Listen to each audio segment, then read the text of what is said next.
Dans ce rappel numéro 3, nous allons parler des transformations non totales et des transformations d'oxydoréduction.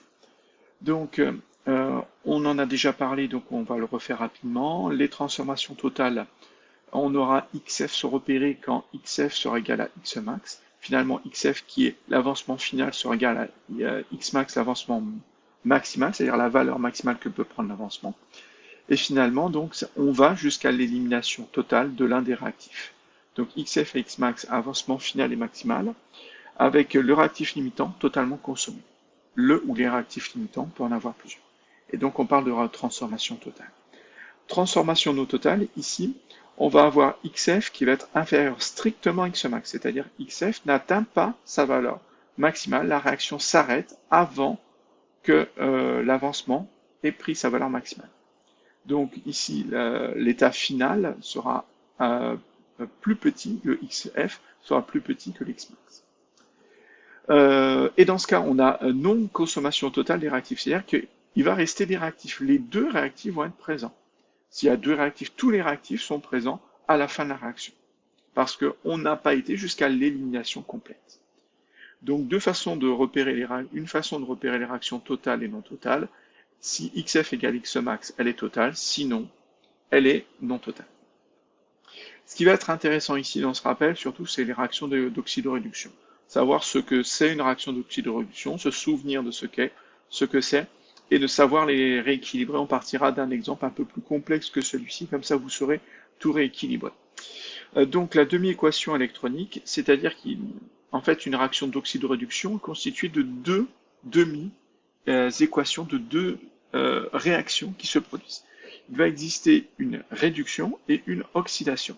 Il y a une espèce chimique qui va s'oxyder, c'est le réducteur qui s'oxyde. Je vois que la flèche va de droite à gauche ici, et je pars du réducteur, donc le réducteur s'oxyde.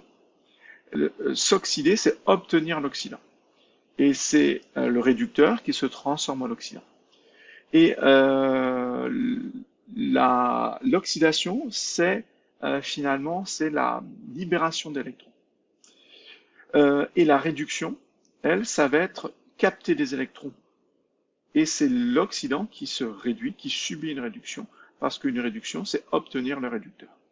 Donc voilà un petit peu le vocabulaire. Là, peu importe, c'est qu'on voit que les électrons sont toujours du côté de l'oxydant. Donc déjà, on sait et on peut définir une réaction d'oxydoréduction comme un transfert d'électrons. C'est-à-dire qu'il y a une espèce chimique qui va libérer des électrons et une autre qui va les accepter. On parle, l'oxydant, c'est un accepteur d'électrons, donc il va capter les électrons, quand le réducteur, lui, est un donneur d'électrons. Il va libérer les électrons. Donc, on va avoir un transfert d'électrons et c'est super important d'avoir ça en tête. Ensuite, les équations vont ressembler à ça. Donc, on va partir des demi-équations. Alors, on va partir des couples. Ensuite, on va établir les demi-équations. Et il va falloir bien s'assurer que le nombre d'électrons dans chaque demi-équation soit identique. Pourquoi? Parce que ici, on me dit que là, dans les produits, il y a 3 électrons. Il y a 3 électrons, ça veut dire quoi? Ça veut dire que je libère 3 électrons. L'aluminium se transforme en Al3+, en ion Al3+, en libérant 3 électrons. Eh bien, il faudra absolument capter ces 3 électrons. Parce que les électrons ne peuvent pas exister comme ça en solution, à droite, à gauche. Donc ce n'est pas possible. Du coup, il va falloir les capter obligatoirement. Autrement dit, il va falloir faire apparaître un 3 ici. Ce qui ne va pas être possible. Donc qu'est-ce qu'on va faire? On va dire que cette équation va avoir lieu 2 fois. Cette demi-équation va avoir lieu 2 fois.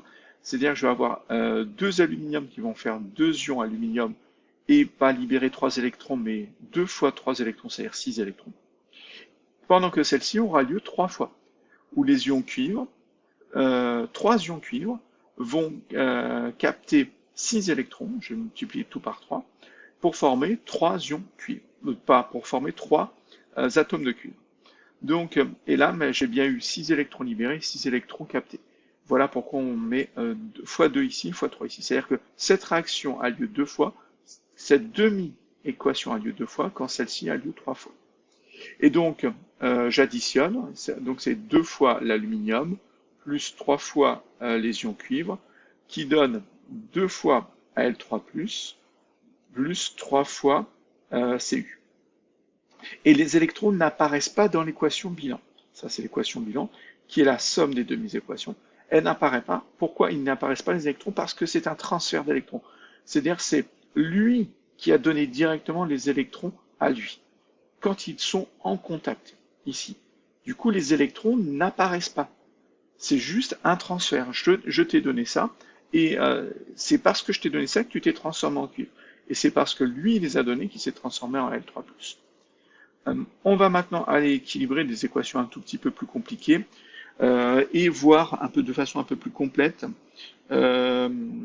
comment équilibrer l'équation.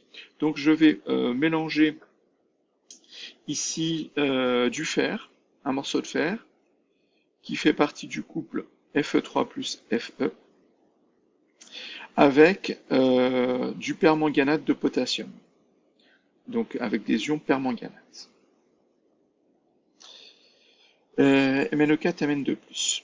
Donc, ce qui est très important, c'est de bien lire dans l'énoncé les espèces qui sont introduites. Donc là, je dis, j'introduis du fer, un morceau de fer solide, je souligne l'espèce chimique qui est introduite, qui sera le réactif, avec des ions MnO4-, des ions permanganate. Donc les ions sont aqueux, j'aurais dû marquer aqueux partout. Maintenant qu'on a fait ça, dans les couples, alors la réaction est possible que si on a un oxydant, les oxydants sont à gauche, qui réagit avec un réducteur qui sont à droite. Donc j'ai bien souligné un oxydant, l'oxydant d'un couple, et un réducteur de l'autre couple. Donc la réaction va pouvoir se faire entre les deux. Si j'avais souligné deux oxydants, la réaction ne se fait pas. Si j'avais souligné deux réducteurs, la réaction ne se fait pas. C'est un oxydant qui réagit avec un réducteur. C'est-à-dire un oxydant qui est capable de capter des électrons avec un réducteur qui est capable d'en céder. Sinon, on ne peut pas avoir de transfert d'électrons. Maintenant, je vais écrire les demi-équations en commençant par l'espèce chimique que j'ai soulignée, par le réactif, parce que les réactifs sont à gauche. Donc je commence par marquer l'espèce chimique que j'ai soulignée, je mets la flèche, et je mets toujours les électrons du côté de l'oxydant. Donc ici, Fe va se transformer en Fe3+, et les électrons sont du côté de l'oxydant, c'est-à-dire de Fe3+. Ici, je vais avoir MnO4-, je mets les électrons de son côté, parce que c'est l'oxydant, qui va se transformer en Mn2+. Donc, arrivé là, j'ai simplement réécrit les espèces chimiques des couples et les électrons d'un côté ou de l'autre, toujours du côté de l'oxydant. Donc, j'ai bien, pour savoir que si je ne me suis pas trompé, déjà, j'ai bien cette demi-équation qui va montrer qu'il y a une libération d'électrons, celle-ci qui va montrer qu'on capte les électrons. Donc, pour l'instant, tout est bon. Ensuite, la première va être assez simple à équilibrer. J'ai un atome de fer qui va se transformer en ion fer, donc j'ai un élément fer, donc les éléments sont équilibrés. Ensuite, il faut équilibrer les charges. J'ai pour l'instant 3 plus et 1 moins, j'ai 2 plus ici. Et là, j'ai 0 charge. Là. Donc finalement, je dois avoir 0 charge aussi ici. Donc il va me falloir 3 électrons, c'est-à-dire 3 charges négatives, pour compenser les 3 charges positives ici, et avoir une charge totale nulle dans les produits, qui doit être égale à la charge totale nulle des réactifs. Donc cette équation est équilibrée. Maintenant, pour équilibrer celle-ci, ça va être un peu plus dur. Pourquoi? Parce que je vois que j'ai un Mn, un manganèse, et j'ai ici de l'oxygène qui est absent ici. Donc pour équilibrer, je vais rajouter une espèce chimique contenant des oxygènes qui existent parce que je travaille en solution aqueuse. Et en solution aqueuse, ça veut dire que je travaille avec de l'eau. Donc l'eau est forcément présente. Donc c'est l'espèce chimique qui va être finalement assez facilement utilisée comme réactif ou comme produit ici. Donc je vais équilibrer avec l'eau. Donc j'ai mis une molécule d'eau, mais en fait j'ai 4 atomes d'oxygène, donc il va me falloir, pour avoir 4 atomes d'oxygène, 4 molécules d'eau. Parce que j'ai H2O, H2O, H2O, H2O, j'ai dit 4 fois O, donc j'ai 4 oxygènes. Le problème, arrivé ici, c'est que maintenant j'ai introduit des hydrogènes qui ne sont pas de l'autre côté. Mais pour faire apparaître les hydrogènes, je vais rajouter, et j'ai pas beaucoup de place, je vais rajouter des ions H+, qui sont dans les réactifs. Donc là, j'ai 4 fois 2, j'ai 8 hydrogènes, donc je vais rajouter 8 H+. Donc j'ai bien maintenant un manganèse, 4 oxygènes, 4 oxygènes, j'ai 8 hydrogènes, 4 fois 2, 8 hydrogènes, et j'ai 8 hydrogènes. Arrivé là, mes éléments sont équilibrés. Et ça sera toujours la même chose. Dès qu'une espèce chimique oxydante contient de l'oxygène d'un côté et pas de l'autre, il va falloir équilibrer avec les molécules d'eau les ions H+, et ensuite on s'occupe des charges. Donc je vois que ici j'ai des charges Mn2+, j'ai 2+, pardon. Donc la somme des charges ici doit faire 2+. Et je ne peux changer ici que le nombre d'électrons. Donc au total, pour l'instant, j'ai 8+ et 1-, et 2-, pardon. Donc j'ai 6+, et je dois tomber à 2+. Donc il va me falloir ici 5 électrons pour avoir 5- et 1/6. Donc j'ai 6 charges négatives. 6 charges négatives plus 8+. Je vais donc avoir 2+ au total. Donc là, je suis bien équilibré. Le problème, et on l'a vu tout à l'heure, c'est que je n'ai pas le même nombre d'électrons ici. C'est-à-dire je libère 3 électrons quand là j'en capte 5. Donc déjà, j'en libère pas assez. Donc cette réaction va se faire 5 fois, quand celle-ci se fera 3 fois.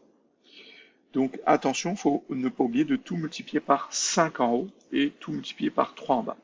Ça veut dire que j'aurai 5 fer qui vont réagir avec 3 MnO4-, plus les électrons, je ne les mets pas, j'aurai 15 électrons captés, plus 3 x 8, 24 H+, qui donne 5 Fe3+, plus 5 x 3, 15 électrons, que je note pas. J'avais 15 électrons captés, il me faut 15 électrons libérés, donc c'est ça. Plus 3 Mn2+, plus 3 x 4, 12 H2O. Il est possible dans certaines équations que vous ayez des molécules d'eau à gauche et à droite. Dans ce cas, on simplifie. Si j'avais 10 molécules d'eau à gauche et 12 à droite, j'aurais barré toutes celles qui sont à gauche et j'aurais laissé à droite, j'aurais retiré 10 molécules d'eau, donc il serait resté 2 molécules d'eau à droite. Pareil pour les ions H+, on peut en avoir à gauche et à droite et on peut simplifier. Il en restera toujours du côté où il y en a le plus, en retirant finalement le nombre du côté où il y en avait le moins. Donc voilà l'équation telle que vous devez savoir l'écrire. Là, c'est l'une des plus dures que vous devrez savoir écrire, une équation représentant une réaction d'oxydoréduction.